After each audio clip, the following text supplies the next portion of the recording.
दिल्ली विधानसभा के सत्र के दूसरे दिन बीजेपी के सभी विधायक सदन की शुरुआत के कुछ देर बाद ही बाहर विरोध में आ गए हैं। पहले कुछ विधायकों को मार्शल आउट किया गया और उसके बाद बाकी विधायक समर्थन करते हुए अपने विधायकों का सदन से बाहर आ गए। मोहन सिंह बिष्ट हमारे साथ मौजूद हैं। क्या मुद्दा था, किस बात पर यह विवाद हुआ कि मार्शल आउट आप लोगों को किया गया? ना, हमने एक मांग की, स्पीकर के माध्यम से मांग करना होता, स्पीकर सुप्रीम होता है।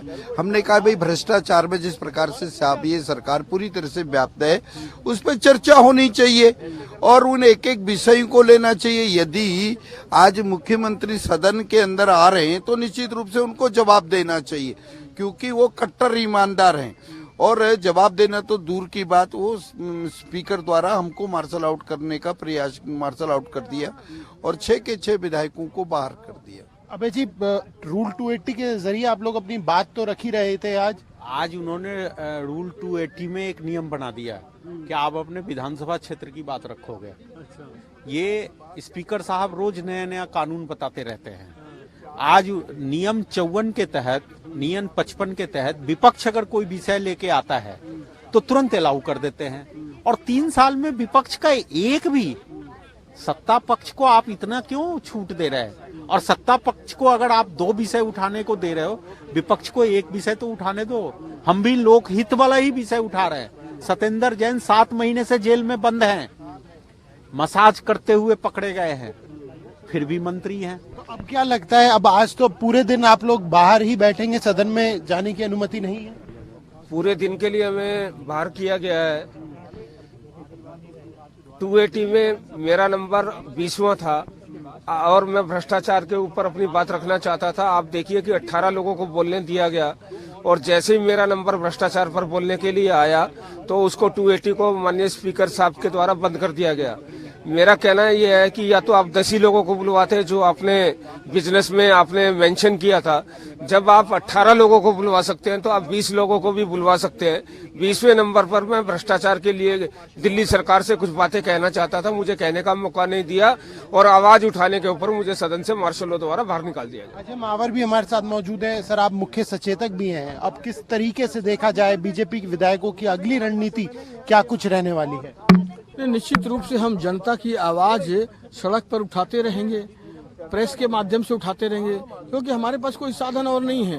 क्योंकि जब आप शॉर्ट ड्यूरेशन नोटिस पर चर्चा नहीं करा रहे हो, आप हमारे कॉलिंग अटेंशन पर चर्चा नहीं करा रहे हो, आप हमारे हर उस जनता की हक की लड़ाई जो हम सदन में चर्चा के तौर पर लड़ना चाहते हैं उस पर आप गला घोट रहे हो। आज 280 पर भी कह दिया, जब मैंने भ्रष्टाचार का मुद्दा उठाया कि भाई अब लोकल मुद्दे ही उठेंगे, तो आप क्या चाहते हो? दिल्ली के जनहित के मुद्दे ना उठाएं?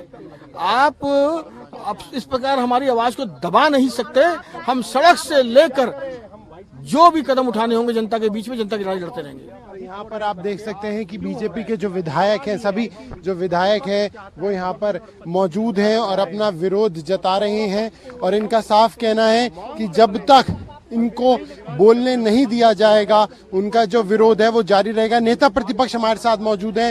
रामवीर जी, सत्ता पक्ष का कहना है कि फिनलैंड का मुद्दा उठाया जा रहा था, आप लोगों ने उस पर विरोध जताया कि क्यों शिक्षकों को बाहर भेजा जाए और उसके बाद मार्शल आउट की प्रक्रिया को निभाया गया। देखिए, बात यह है, भारतीय जनता पार्टी के विधायकों ने आज से 4 दिन पहले दिल्ली विधानसभा सचिवालय को नोटिस दे दिया गया था कि दिल्ली में अरविंद केजरीवाल की सरकार के द्वारा जल बोर्ड में 58,000 करोड़ रुपए का घोटाला किया गया है। लगभग 5,000 करोड़ रुपए का घोटाला डीटीसी में हुआ है। सीबीआई ने केस रजिस्टर्ड कर लिया। जो नई एक्साइज पॉलिसी लाई गई उसमें 3,000 रुपए का घाटा तो दिल्ली सरकार को हुआ ही है, जो दिल्ली सरकार ने स्वीकार किया है, लेकिन उसमें 5,000 करोड़ रुपए का घोटाला भी हुआ है। दिल्ली सरकार के अनेक अधिकारी और शराब के ठेकेदार आज जेल में बंद हैं। दिल्ली सरकार ने जो स्कूल्स में जो कच्चे रूम्स बनाए हैं, सीबीसी की रिपोर्ट आ गई, इसमें सैकड़ों करोड़ रुपए का घोटाला हुआ। 2020 से अरविंद केजरीवाल की सरकार इस रिपोर्ट को दबा के बैठी रही। हम उस पर चर्चा चाहते हैं। बिजली सब्सिडी में जो घोटाला हुआ है हम उस पर चर्चा चाहते हैं। आखिर अरविंद केजरीवाल चर्चा से क्यों भाग रहे हैं? आप हाउस में क्यों नहीं आ रहे हैं? आपकी अगली रणनीति क्या रहेगी? आप लगातार कल प्रदूषण के मुद्दे पर आप ने अपना मुद्दा उठाया, आज आप भ्रष्टाचार का मुद्दा उठा रहे हैं, लेकिन सदन में अगर आपका ये कहना है कि नहीं इजाजत मिल रही है तो अगली रणनीति क्या क्या रहेगी? ये उचित है? क्या देश की किसी भी राज्य की विधानसभा में ऐसा व्यवहार रूलिंग पार्टी के द्वारा क्या विपक्ष के साथ किया गया है? क्या हमें क्वेश्चन पूछने का अधिकार नहीं है? क्या दिल्ली के मुद्दे उठाने का अधिकार हमें नहीं है? और यदि हम उठाते हैं तो मार्शल बुलाकर हमको विधानसभा से बाहर कर दिया जाता है। क्या ये उचित है? क्या ये पूज्य बाबा साहब भीमराव अंबेडकर के संविधान का अपमान है या नहीं है? अरविंद केजरीवाल सामने आओ और सामने आकर जवाब दो। चर्चा से कब तक भागोगे? हम आपको भागने नहीं देंगे। यहाँ पर बीजेपी के विधायक अपना रोष जताते हुए और उनका साफ कहना है कि संवैधानिक प्रक्रिया का जो पालन है वो नहीं किया जा रहा और विपक्ष की आवाज को लगातार दबाया जा रहा है। कैमरा पर्सन मनोज के साथ प्रणय शर्मा, टोटल न्यूज दिल्ली।